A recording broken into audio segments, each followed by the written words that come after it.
Hi, my name is Jessica, and I am a 55-year-old financial planner. In the quiet hum of my early morning routine, as I sift through bills and budgets, I reflect on my life, a life intertwined with my husband. Anthony, with his easy charm and a troubled penchant for gambling, has shaped our marriage into a partnership of not just love, but also financial challenges. When I married Anthony, I was fully aware of the debts he inherited from his parents.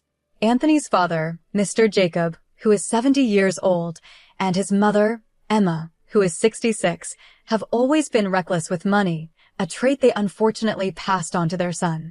Despite the warnings from friends and the whispers of doubt in my mind, I believed in us. I believed I could help Anthony manage his finances and steer our ship through turbulent waters. Each morning, as I prepare for the day, I make sure to set aside money to slowly chip away at the mounting debts. The numbers on the spreadsheets are stark, yet they tell a story of perseverance. I pay Anthony's debts with a diligence that my mother would have been proud of. She taught me the value of saving and planning from a very young age. Today, like any other day, I am ready to tackle our financial woes with a steadfast resolve. However, the growing strain of this financial burden is palpable, and as I look at our family photos on the wall, I wonder about the future. The promise of a peaceful retirement seems more like a distant dream with each passing day. As I close my laptop and get ready to start my day, I hold on to a sliver of hope. Hope that my efforts will not be in vain. Hope that Anthony and I can overcome the shadows cast by his family's past. It's a hope that keeps me going, keeps me fighting for a better tomorrow. My mornings are often interrupted by phone calls from Anthony's parents. Anthony's father, Mr. Jacob, often discusses his old gambling days, lamenting lost opportunities and hinting at needs for money. His mother, Emma, echoes these sentiments, subtly praising the times when money flowed like water at their home. Their influence on Anthony is undeniable and troubling. Today, the phone rings again. Anthony speaks in hushed tones, his face lined with concern. Mr. Jacob has suffered a minor stroke. The news pulls at my heartstrings. Despite everything, they are his parents. As Anthony hangs up, his eyes meet mine, filled with a silent plea for understanding and support. We both know this means he will want to help them more, not just emotionally, but financially. As the weeks pass, Anthony's visits to his parents become more frequent. Each visit increases his distance from me, his mind clouded with the manipulative tales spun by Mr. Jacob and Emma. They paint a picture of dire medical bills and living expenses that they can't manage on their pension. I see the trap unfolding, but my warnings fall on deaf ears. Anthony is caught between his loyalty to them and his responsibilities towards our own future. Each discussion about finances becomes a battlefield. Anthony, influenced by his parents, argues for more generosity, more aid. I stand firm, advocating for prudence and reminding him of our own needs and the debts we still nurse. It's a recurring struggle, one that strains our marriage further. In this chapter of our lives, the influence of Mr. Jacob and Emma is a constant shadow over our home. Their needs, real or exaggerated, are slowly siphoning the peace from our marriage, making every decision a tug-of-war between past obligations and future security. As autumn deepens, the leaves blanket the ground with a crisp, golden layer, and Anthony's visits to his parents become an almost daily ritual. Each departure is shadowed by a new tension, each return cloaked in a somber silence that fills our home and slowly erodes the warmth we once shared. One evening, as the last of the day's light fades, Anthony returns with a troubled look that precedes bad news. He reveals another request for money. His parents' medical expenses are supposedly spiraling. The urgency in his voice tugs at my heart, but a nagging doubt whispers warnings in my mind. With a heavy heart, I consent to yet another withdrawal, the numbers on our account dwindling as swiftly as the autumn leaves. The pattern of requests grows predictable, urgent, desperate, and increasingly large. Anthony's explanations become vague, his visits to the bank more secretive. A gnawing suspicion takes root in my mind, compelling me to uncover the truth behind these so-called medical emergencies. One crisp morning, driven by this growing suspicion, I decide to follow Anthony. I watch from a distance as he meets not only his parents, but also some familiar faces from his gambling past. Their interactions are animated, marked by the exchange of envelopes and hurried nods. It becomes painfully clear that this isn't just about medical bills. It's a calculated manipulation, exploiting familial ties to fuel a hidden agenda. With a heavy heart, I return home, the pieces of a painful puzzle falling into place. Anthony, once again entangled in the world of gambling, has been drawn into a scheme crafted by those he trusted most. As I sit alone in the fading light of our living room, I realize that I must prepare for the possibility of a deeper betrayal. This deception cuts deeper than any financial loss. It threatens the very foundation of our trust. One chilly morning, with the dawn barely breaking, I notice Anthony is up unusually early. His movements are quiet, a careful precision to them that I haven't seen before. As he makes coffee, his hands shake slightly, a visible tension in his posture. The air feels heavy, laden with unspoken words. "Jess, I need to talk to you about something," he starts, avoiding my gaze. His voice is unsteady, a contrast to his usual confidence. He tells me he has found out about the savings account I've been keeping, the one with $300,000, meant as our safety net. His eyes dart around, not settling. I feel a chill run down my spine. "What about it, Anthony?" I ask, trying to keep my voice steady. He swallows hard, his next words tumbling out in a rush. "I need it, Jess. It's the only way I can settle everything once and for all." The room spins a little as I process his words. Betrayal stings sharply, its edge cruel and cold. But I am prepared. Last night, after confirming my suspicions about the gambling, I had moved the money to a secure online account, beyond his reach. Anthony continues, oblivious to my actions. "I'm taking the savings. I have to do this." His declaration hangs between us, stark and final. I nod slowly, masking the turmoil inside. "Okay, Anthony," I say quietly, watching as he grabs the keys to the safe and my wallet. He doesn't notice the absence of fear in my eyes. Hours later, the house is painfully silent. I find the divorce papers on the dining table, stark and official. The vault is open, emptied of its contents, but it doesn't matter. The real money is safe, untouched. Sitting alone, I turn on the pet camera footage.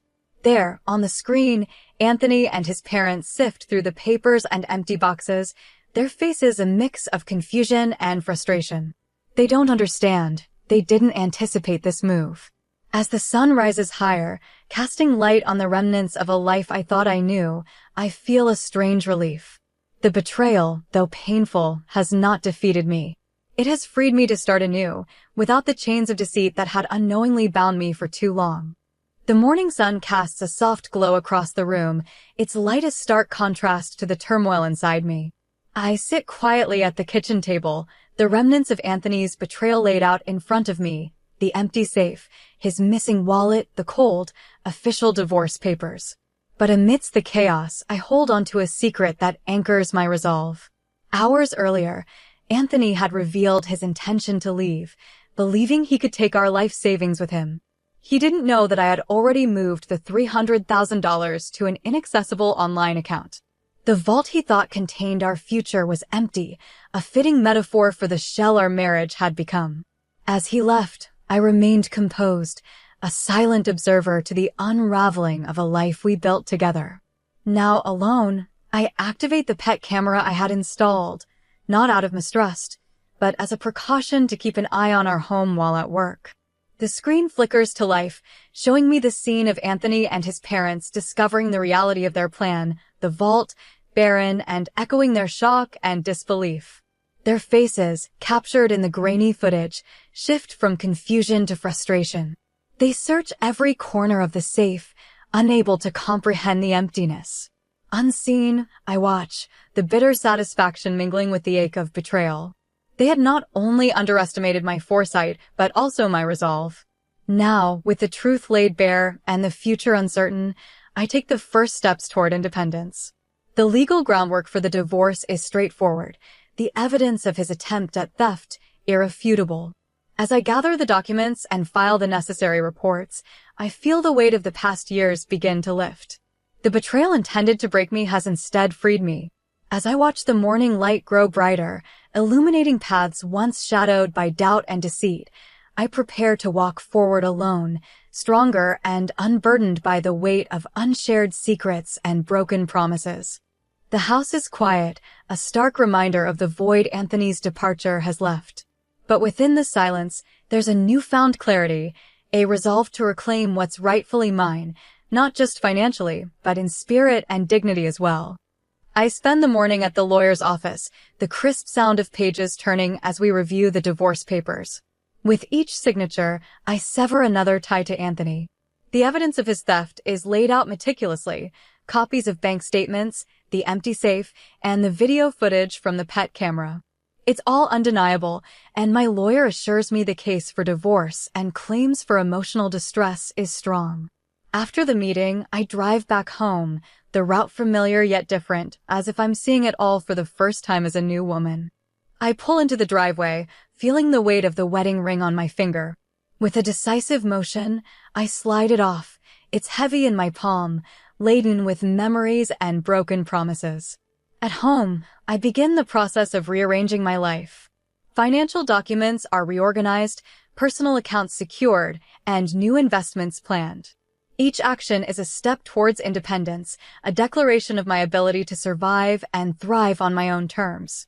I also reach out to community groups, reconnecting with old friends and engaging with new ones. It's time to rebuild, not just my finances, but my social life, my personal interests, my inner peace. As the sun sets, casting long shadows across the garden I once tended with Anthony, I realize that this is not just an end, but a beginning. A betrayal that was meant to strip me of everything has instead paved the way for a future where I am the sole architect of my fate. The early morning light filters through the curtains, casting a warm glow on the kitchen where I now sit alone, sipping my coffee. The silence of the house, once heavy with betrayal, now feels peaceful, filled with potential. Today marks a significant chapter in my life, the finalization of my divorce from Anthony and the last legal tie severed. With the divorce decree in hand, a document that officially ends our union, I feel a profound sense of relief. It's done. The legal battles, the painful revelations, all behind me now. I take a deep breath, allowing myself to truly feel the freedom that comes with this new status. I spend the morning reorganizing my living space, removing remnants of Anthony's presence. Each item sorted and boxed feels like shedding layers of a past life. I donate some, sell others, and cherish a few memories that remind me of who I was and who I've become. In the afternoon, my son Stephen comes over. Seeing him walk through the door, a young man who has chosen to stand by me, reinforces the strength of our bond. We talk about the future, about his plans and my aspirations. It's a conversation filled with hope and mutual respect, far removed from the deceit that clouded recent years. Together, we decide to host a small gathering in the coming weeks, a celebration of new beginnings. Invitations are sent to close friends and family who supported me through this ordeal. It's more than a party. It's a statement that I am moving forward, embraced by a community that values truth and integrity. As the day winds down, I step out into the garden, where the last light of the day touches the blooms that have managed to thrive despite the neglect. I tend to them, pruning and nurturing, much like I am doing with my life. This garden, like me,